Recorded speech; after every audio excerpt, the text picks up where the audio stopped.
আমাদের পশ্চিমবঙ্গে এত ধর্ষণ হচ্ছে, ধর্ষণ কেউ আটকাতে পারবে না। এটা বাইরের রাষ্ট্রেও হয়, এটা একটা কমন ব্যাপার। এটা আমি বলছি না, এটা বলছে আমাদের ভারতীয় জনতা পার্টির একটা নেত্রী।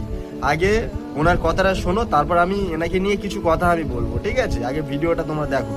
একটা সামাজিক ব্যাধি, আপনি সম্পূর্ণভাবে আটকাতে পারবেন না, বিদেশেও হয়। আপনি সম্পূর্ণভাবে আটকাতে পারবেন না, বিদেশ। এখন আমি বলছি কি দিদি, আপনারা জেতার আগে তো এই কথাটা আসেননি। আমাদের মাননীয় মুখ্যমন্ত্রী শুভেন্দু অধিকারী তিনি বলেছিলেন সকালে ধরবো, রাতে খবর নেবো। তাহলে এখন দিদি এইসব কথাগুলো কেন আসছে? ডাইরেক্ট ইনকাউন্টার করার কথা এসেছিল, এখন আসছে কাবে না, এটা এরকমই হবে। এই কথাটা তো আসার কথা ছিল না দিদি।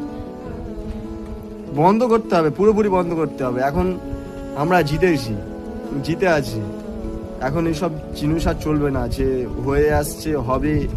আর আজকে তোমার বাড়ি হয়েছে, কালকে আমার বাড়ি হতে পারে। এই দুদিন আগে আমতলাতে হয়েছে, বাড়াইপুরে হয়েছে, তার আগে অবহার হয়েছে। এগুলো ভাইরাল হয়েছে বলে আমরা জানতে পারছি। আরো অনেক কিছু ভাইরাল হয় না, যেগুলো আমাদের চোখে পড়ে না, সেগুলো চেপে যায়।